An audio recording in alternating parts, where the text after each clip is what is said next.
층층나무가 꽃이 피고 있습니다. 아직까지 이렇게 활짝 피진 않은 상태지만 굉장히 지금 아름답게 피어나고 있는데요. 층층이 꽃을 피운다고 해서 층층나무라는 이름을 갖게 되었고요. 말채나무나 산딸나무도 층층나무와 같은 과입니다. 보통 산지 계곡이나 산자락에서 많이 보이는 나무고요.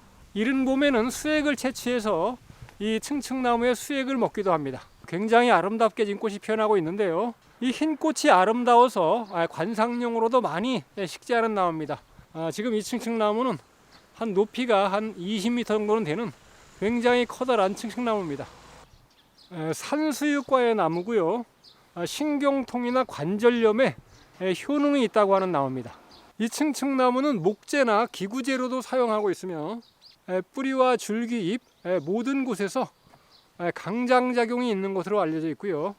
기침을 멈추고 풍을 몰아내며 특별히 신경통과 관절염에 좋은 효능이 있다고 하는 층층나무입니다. 지금 이제 막 꽃농울을 터뜨리기 시작해가지고 한 3, 4일 후에는 꽃이 만개할 것으로 보입니다. 보시는 바처럼 산형 화서로 꽃이 피고요. 꽃잎은 하얀색 가는 꽃잎이 4장이 나 있습니다. 산형 화서로 아름다운 꽃을 피우는 층층나무입니다. 산딸나무입니다.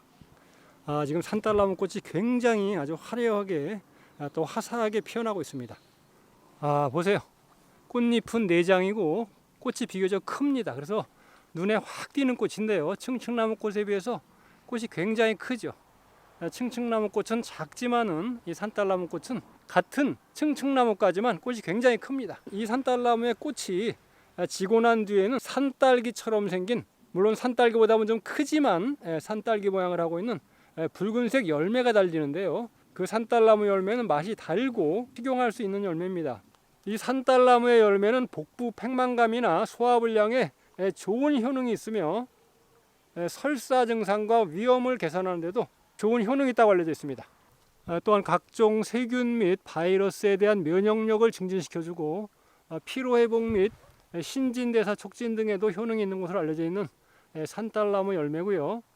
또한 이 산딸나무의 잎은 칼슘 성분이 풍부해서 뼈 건강에 좋은 산딸나무의 잎입니다. 나이가 들어감에 따라서 뼈가 약해지고 골절이 자주 생기는데요. 이 뼈 건강에 좋은 산딸나무입니다. 이 산딸나무의 잎을 꾸준히 차로 달여 드시면 좋은 효능을 볼 수 있다고 합니다. 우리의 뼈 건강을 지켜줄 수 있는 산딸나무가 지금 꽃을 아주 풍성하고 화려하게 피우고 있습니다. 이거는 가막살나무로 보이는데요. 이 덜꺽나무와 가막살나무는 굉장히 비슷해서 사실 구별하기 좀 어려운데 이거 가막살나무로 보입니다.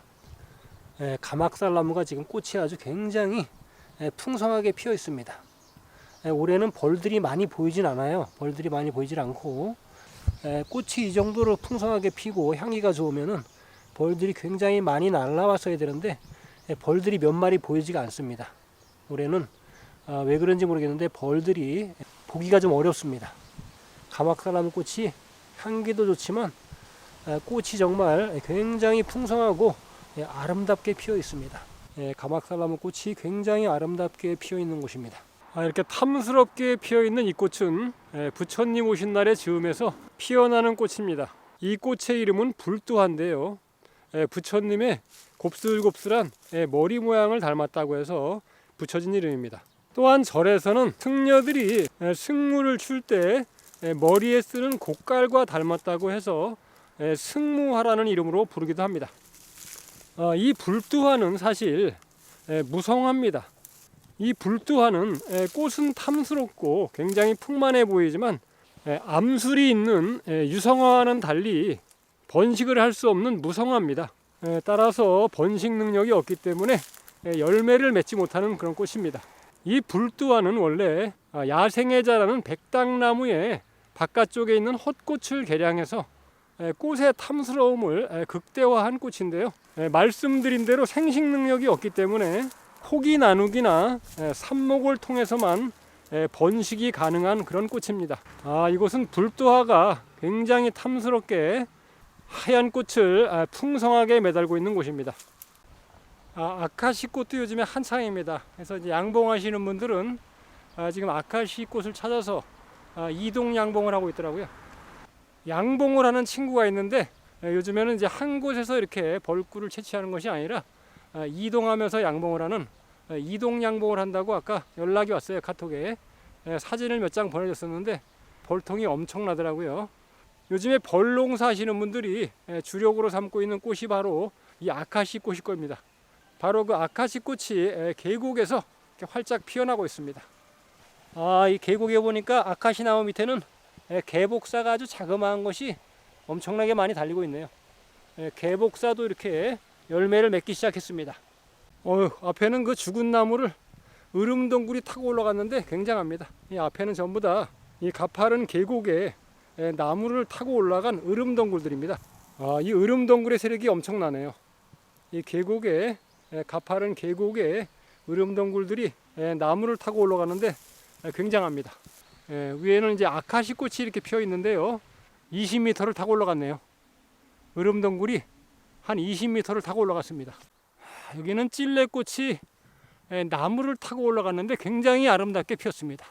마치 이 버드나무가 꽃을 피우고 있는 것처럼 보입니다. 하얀색 찔레꽃이 예쁘게 피어나고 있는 5월 말입니다. 이 산자락은 정말 이 하얀색 찔레꽃이 이 앞에 보세요. 하얀색 찔레꽃이 완전히 산 전체를 덮고 있습니다. 굉장합니다. 이 앞에는 찔레꽃이 정말 아주 풍성하고 아주 아름답게 피어 있습니다. 나비도 날아다니고 있고요. 이 찔레꽃은 잠을 잘 이루지 못하시는 불면증이 있는 분들한테도 좋고요. 또 우울증이 있는 분들한테도 이 찔레꽃에 좋은 성분이 있다고 합니다. 보통 이 산자락에서 많이 볼 수 있는 이런 식물이 바로 찔레인데요. 혈액순환과 간 기능 향상에도 좋다고 알려진 찔레입니다. 요즘에 이렇게 찔레꽃이 아주 예쁘게 피어나고 있는데요. 지금은 이제 찔레순이 연하지 않고 좀 이제 딱딱해졌어요. 그래서 찔레순을 나물로 드시기는 좀 어렵고요. 찔레의 이 꽃을 이용해서 꽃차를 드시거나 아니면 줄기와 뿌리를 이용해서 약으로 드시면 좋을 때입니다. 이 산자락에는 예전부터 이맘때 오면은 항상 이렇게 붓꽃이 반겨주는 이런 곳입니다. 붓꽃이 자연적으로 자생하는 곳인데요. 요즘에 화원에서 볼 수 있는 그 아이리스라는 꽃은 붓꽃의 한 종류입니다. 이 붓꽃은 키가 한 50cm 정도인 데 비해서 각시 붓꽃은 10cm 정도에서 한 15cm 정도 내외죠. 이 붓꽃은 자세히 보시면은 굉장히 화려한 꽃이에요. 이 무늬도 굉장히 화려하고 꽃잎도 굉장히 멋지죠. 이 아래쪽으로 길게 처져 있는 큰 꽃잎이 외화피라고 불리고, 그리고 위쪽으로 세 장이 뻗어 있는데 하늘을 보고 뻗어 있는 세 장의 잎은 내화피라고 부릅니다. 그리고 내화피와 외화피 사이에 가는 꽃잎처럼 보이지만 이것은 꽃잎이 아니고 암술머리인데요. 이 암술머리 세 장이 있고 꽃잎처럼 보여서 전체 9장처럼 보이지만 실제로는 6장의 꽃잎입니다. 이 암술머리 아래에 꽃밥이 있습니다. 자세히 보면 굉장히 화려한 꽃잎을 가지고 있는 붓꽃이고요. 이 붓꽃이 이 산자락에는 오래전서부터 이렇게 자생하고 있습니다. 우리나라에 자생하는 붓꽃으로는 여기 보이는 이 붓꽃 외에도 키가 작고 이보다 꽃을 일찍 피우는 각시붓꽃, 금붓꽃, 노란색의 금붓꽃이 있고요. 그 외에도 10여 종의 붓꽃이 자생하는 것으로 알려져 있습니다. 길녘둑에 찔레꽃이 아주 아름답게 피어 있습니다. 요즘에 한창인 꽃이죠, 찔레꽃이.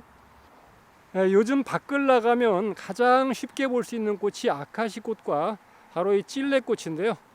이거는 이제 붉은 가시딸기라고 해서 일명 곰딸기라고 불리는데요. 이 곰딸기의 줄기를 보면은 이렇게 붉은색이 돌고요. 잔가시도 굉장히 많이 붙어 있는데 붉은색을 띠고 있습니다. 붉은 가시딸기라고도 불리고 곰딸기라고도 불리는데요. 지금 아주 작은 열매들이 이제 만들어지고 있습니다. 이게 이제 익으면은 굉장히 쫀득쫀득한 이런 딸기인데요. 좀 보통의 다른 딸기와 식감과 맛이 좀 다릅니다. 이 곰딸기는 좀 쫀득쫀득한 맛이 강한데요. 한방에서는 현구자라고 해서 간장과 신장을 튼튼하게 해준다고 알려져 있고요. 기력을 돋구어줘 몸을 가볍게 한다고 합니다. 눈이 침침할 때나 술독을 풀 때, 그리고 기력이 떨어질 때도 이 곰딸기의 풋열매를 말려서 차로 사용하면 좋은 효능을 기대할 수 있다고 합니다. 또한 이 붉은 가시딸기의 뿌리와 줄기를 여름에서 초가을 사이에 채취해서 아토피가 있으신 분들은 이 곰딸기의 줄기나 뿌리를 달인 물을 환부에 발라주면 좋은 효능을 기대할 수 있다고 합니다. 저 앞쪽에는 하얀색 꽃을 피운 찔레꽃이 보입니다. 찔레도 요즘에 한창이죠. 그리고 이 찔레꽃 뒤에는 또 나무 딸기가 굉장히 열매를 많이 맺었네요. 이게 다 나무 딸매입니다. 여기 이제 딸기가 아마 어마어마하게 달릴 것 같습니다. 근데 이 앞이 다 나무 딸기인데, 이곳에 딸기가 달리면 어마어마할 것 같습니다. 그리고 요거는 이제 멍석 딸기라고 합니다. 이 멍석 딸기도 한 곳에 있네요. 잎을 좀 비교해 볼까요? 멍석 딸기의 잎과 여기를 좀 꺾어서, 멍석 딸기도 이렇게 보시면 줄기에 가시가 나 있고요. 잎 모양은 좀 둥글둥글한 편이죠. 자, 제가 잎을 하나씩 오우 따고 깜짝 놀랐습니다. 잎을 하나 따다가 가시에 찔렸는데 굉장히 따갑네요.